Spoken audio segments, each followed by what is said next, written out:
what we can do is go to the school's website and you can go to the portal. In the portal you'll see the Cyberhound lesson access. Because you're logged in as a teacher, you have the ability to create a lesson.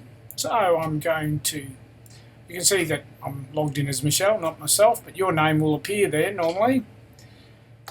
Thank you, Michelle. I'll put the demo, I'll call it create.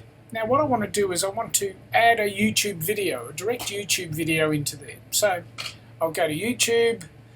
I often use YouTube videos myself that I've created, so I've got a channel a kids subscribe to, and you can see there's a series of videos there. So I take the URL, highlight that and copy, Command or Control C, and I can close that off because I don't need it anymore. I paste that in and click Add URL.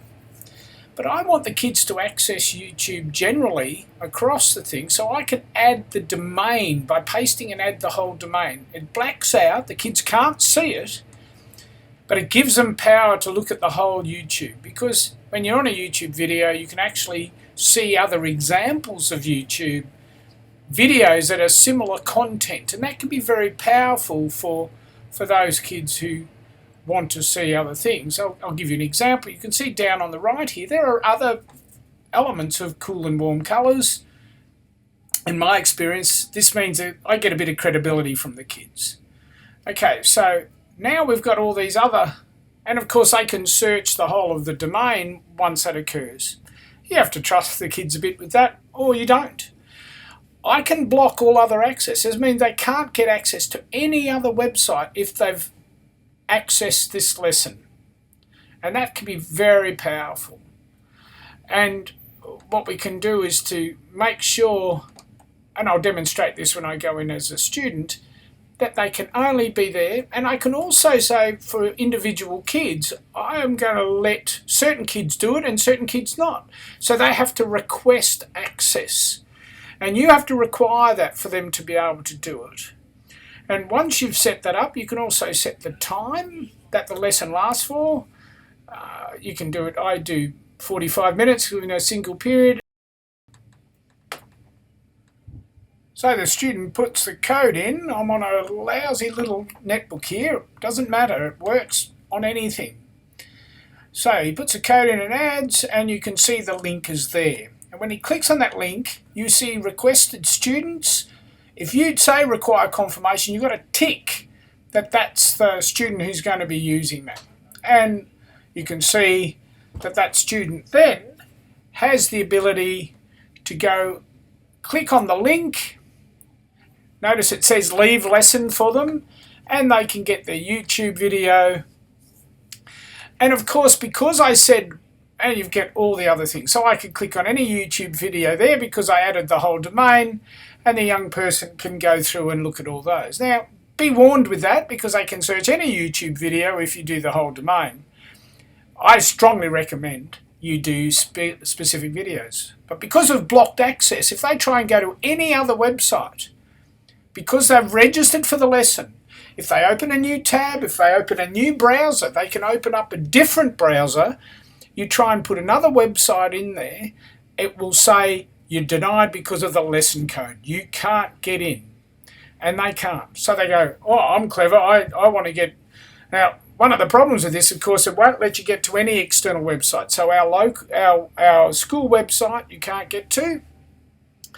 And Compass you won't be able to get to either. But you can get to our Moodle distribution because it's inside our network. Of course, a young person might decide that they want to leave. I don't want to get in there. That's Compass. I can't do Compass. And so they're fed up that they can't get anything. And they might say, right, I want to leave the lesson. But because you've got that permission set, you can actually see the leaving student and you can refuse. You can say, no, you still got to do the work, kid. And so even though their name might be there on that list, they don't leave the lesson. You can just say, no, sorry, you're not leaving the lesson. So you can make sure that they're there. Now, of course, you might not want to go through all that work of having accepted students, you might. You can turn students off if they misbehave. They can't get access to anything. Remember, it won't kick them off unless they click again. You can just reject them and finish it. But you might not want that work. You want them to get access to Compass. You can supervise them. You might want to change the lesson. You don't have to make a new lesson. You can do this real time. If you decide that the students are behaving and doing the things that you all expect them to do in your class, then what you can do is reset that particular lesson, because of course they're familiar with the demo code, they're familiar with the XCDN, and so what you can do is decide to stop that lesson, and in stopping the lesson it stops everybody's access. You can modify the lesson, and then you can start, and the kids have to then go to the lesson thing again. So stop, I'll turn off that, you lose those tabs, click start lesson, the student can go back in, put the code in again, and when they put the code in again, that gives them the opportunity to access other websites, and you don't have to actually say whether or not they're being accepted. So they're straight in. See, it says leave lesson, not requesting access. They can get that YouTube video.